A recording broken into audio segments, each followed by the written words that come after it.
Hello दोस्तों, स्वागत है आप सभी का आपके अपने यूट्यूब चैनल एजुकेटेड भारत में। आज की वीडियो में देखेंगे डेली टॉप 20 जीके क्वेश्चंस जो मोस्ट इंपॉर्टेंट है आपके अपकमिंग एग्जाम्स के लिए।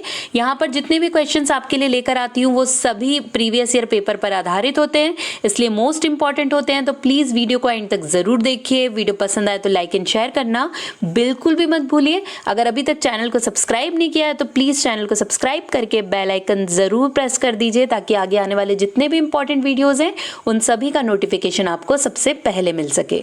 चलिए स्टार्ट करते हैं। फर्स्ट क्वेश्चन है, मायोपिया किस अंग का दोष है? बहुत पूछा जाता है मायोपिया के बारे में। करेक्ट आंसर यहाँ पर क्या हो जाएगा? सी, नेत्र। ठीक है, हमारी आईज से संबंधित है मायोपिया। मायोपिया एक आई डिजीज है। देखिए आमतौर पर किस नाम से जाना जाता है? तो निकट दृष्टि दोष के नाम से ये जाना जाता है। इसमें देखिए इस रोग में क्या होता है कि जो पास की वस्तु है उनको तो हम स्पष्ट देख सकते हैं, लेकिन जो दूर की वस्तु है वो धुंधली दिखाई देती है, मतलब वो स्पष्ट दिखाई नहीं देती है। तो मायोपिया किस अंग से संबंधित है? नेत्र से संबंधित रोग है। जहाजों में समय मापने के लिए प्रयुक्त उपकरण है, तो यहाँ पर करेक्ट आंसर हो जाएगा बी, क्रोनोमीटर। ठीक है, जहाज में समय मापने के लिए जिस उपकरण का यूज किया जाता है वो होता है क्रोनोमीटर। ठीक है, ये एक विशेष प्रकार की घड़ी होती है जो एकदम सही समय बताती है और इसका जो समय है वो ग्रीनविच के समय के साथ मैच करके रखा जाता है और ये एकदम करेक्ट टाइम बताती है और जहाजों में इसका उपयोग किया जाता है। एक धातु के टुकड़े से पतले तार खींचे जा सकते हैं, यह धातु के किस गुणधर्म के लिए उत्तरदायी है? मोस्ट इंपॉर्टेंट है। तो ये कौन सा गुण होगा धातु का? तो करेक्ट आंसर हो जाएगा ए, तन्यता। ठीक है, तन्यता। देखिए किसी भी धातु में तन्यता का गुण पाया जाता है। किसी भी धातु या कोई भी अगर सॉलिड मटेरियल है उसमें अगर थोड़ा सा भी प्रेशर डाला जाए, तनाव डाला जाए और उसको खींच कर उसके आकार को बदलने की जो क्षमता होती है वही तन्यता कहलाती है। तो इसी गुणधर्म के कारण एक धातु के टुकड़े से पतले तार खींचे जा सकते हैं। मोस्ट इंपॉर्टेंट है, ये आपको याद रखना है क्योंकि साइंस में ऐसे क्वेश्चन बहुत पूछे जाते हैं। निम्नलिखित में से कौन सी नोबल गैस का तत्व नहीं है? किसमें नोबल गैस का तत्व नहीं है? तो करेक्ट आंसर यहाँ पर हो जाएगा सी, हाइड्रोजन। ठीक है, इसमें हीलियम, नियॉन, जेनॉन ये सभी क्या है? नोबल गैसेस हैं, लेकिन हाइड्रोजन नहीं है। देखिए 6 प्रकार की जो नोबल गैसेस हैं उनमें होती है हीलियम होता है, नियॉन होता है, फिर आर्गन होती है, क्रिप्टॉन, जेनॉन और रेडॉन। ये हमारी 6 प्रकार की नोबल गैसेस है और इसमें हाइड्रोजन नहीं है, तो मतलब कि हाइड्रोजन नोबल गैस नहीं है। आभूषण बनाने वाला सोना होता है, आभूषण बनने वाला सोना कौन सा होता है? तो करेक्ट आंसर हो जाएगा ए, 22 कैरेट का। ठीक है, जो 22 कैरेट का सोना होता है उसके द्वारा आभूषण बनाए जाते हैं, क्योंकि 24 कैरेट का आभूषण नहीं बना सकते क्योंकि 24 कैरेट जो सोना होता है बहुत मुलायम होता है और इससे बनी ज्वेलरी जल्दी टूट सकती है, इसीलिए 22 कैरेट का सोना यूज किया जाता है आभूषण बनाने के लिए। निम्न में से मानव शरीर का वह कौन सा अंग है जो जल के संतुलन के लिए उत्तरदायी है? तो यहाँ पर इसका करेक्ट आंसर हो जाएगा ए, गुर्दे। ठीक है, जो हमारे गुर्दे हैं मतलब जो हमारी किडनी है वो रिस्पॉन्सिबल होती है जल के संतुलन के लिए। ठीक है, जल का जितना भी संतुलन हमारी बॉडी में है वो सभी कौन देखता है? किडनी देखता है। तो ये मोस्ट इंपॉर्टेंट है, आपको याद रखना है कि जल का संतुलन किडनी बनाए रखता है हमारे शरीर में। टमाटर का रंग पकने पर लाल क्यों हो जाता है?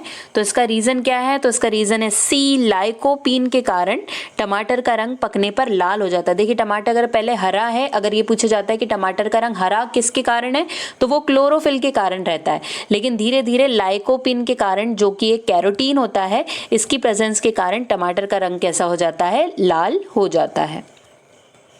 डायनामाइट का आविष्कार किसने किया था? Most important question. Correct answer हो जाएगा यहाँ पर ए, अल्फ्रेड नोबेल के द्वारा। जिनके नाम पे नोबेल पुरस्कार दिया जाता है वही अल्फ्रेड नोबेल, इन्होंने ही डायनामाइट का आविष्कार किया था। कांस्य किसका मिश्र धातु है? बहुत पूछे जाने वाला क्वेश्चन है ये।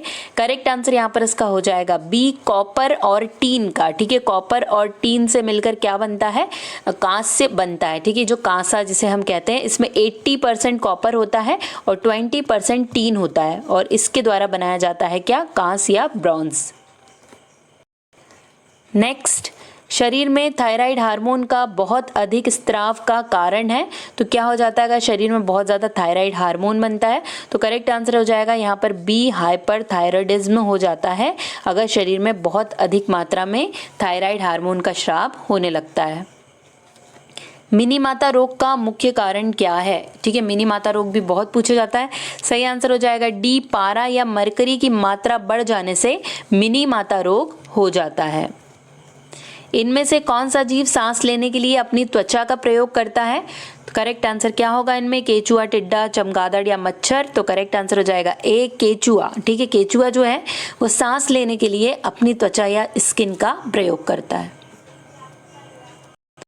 ऑन्कोलॉजी किसके अध्ययन से संबंधित है? तो करेक्ट आंसर यहाँ पर इसका हो जाएगा बी, कैंसर। ठीक है, ऑन्कोलॉजी किससे संबंधित है? तो कैंसर से संबंधित, कैंसर की स्टडी को ऑन्कोलॉजी कहा जाता है। देखिए, कैंसर के लिए जो रिस्पॉन्सिबल जीन होता है उसे ऑन्कोजीन कहते हैं और इसी ऑन्कोजीन की जो स्टडी है वो ऑन्कोलॉजी कहलाती है। रॉकेट डैश के सिद्धांत पर कार्य करता है। मोस्ट इंपॉर्टेंट है ये भी। तो सही आंसर इसका क्या हो जाएगा? सही आंसर हो जाएगा डी, संवेग संरक्षण के सिद्धांत पर कार्य करता है। देखिए, रेखीय संवेग के सिद्धांत पर कार्य करता है कौन? रॉकेट। ठीक है, तो मोस्ट इंपॉर्टेंट है, एग्जाम में पूछा गया क्वेश्चन है, आपको याद रखना है। निम्नलिखित में से कौन सा एक एंजाइम है? तो करेक्ट आंसर यहाँ पर इसका हो जाएगा बी, ट्रिप्सिन, जो प्रोटीन के पाचन के लिए यूज होता है। ये एक एंजाइम है, जबकि ग्लूकागॉन, इंसुलिन, सोमेटोट्रोपिन ये सभी हार्मोन्स है। प्रकाश वर्ष इकाई है, लाइट ईयर इकाई है, क्या मापने की इकाई है? दूरी, समय, प्रकाश तीव्रता या द्रव्यमान? तो करेक्ट आंसर हो जाएगा ए, दूरी मापने की इकाई है प्रकाश वर्ष या लाइट ईयर। निम्नलिखित में से किसकी कमी से दंत क्षय होता है? दांतों का क्षय होता है किसकी कमी से? तो करेक्ट आंसर होगा सी, फ्लोरीन। ठीक है, फ्लोरीन की कमी हो जाने के कारण दंत क्षय होता है। निम्नलिखित में से कौन सा बैक्टीरिया मिट्टी की उर्वरता में सुधार करने में मदद करता है? जो मिट्टी की उर्वरकता बढ़ाता है, तो कौन सा है? B, rhizobium. ठीक है, जो राइजोबियम बैक्टीरिया है ये इंपॉर्टेंट है मिट्टी की उर्वरता बढ़ाने के लिए। ठीक है, तो आपको ये याद रखना है।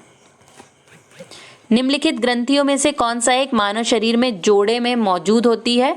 तो कौन सी ग्रंथि होगी? अधिवृक्क, जिगर, अग्नाशय, पीनियल? तो करेक्ट आंसर हो जाएगा ए, अधिवृक्क ग्रंथि।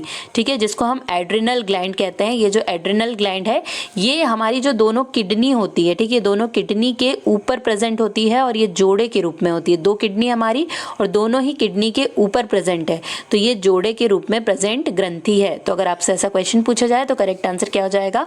अधिवृक्क या एड्रिनल ग्लैंड। अब बारी है लास्ट क्वेश्चन की। प्याज को काटने और छीलने के कारण आंखों में आंसू आ जाते हैं, तो इसका कारण क्या है? सल्फर, कार्बन, वसा या एमिनो एसिड? तो करेक्ट आंसर हो जाएगा ए, सल्फर। ठीक है, प्याज में सल्फर प्रेजेंट होता है, इसलिए उसे काटने छीलने के कारण आंखों में आंसू आ जाते हैं। यहीं पर दोस्तों हमारे टॉप 20 क्वेश्चंस कंप्लीट हो गए हैं।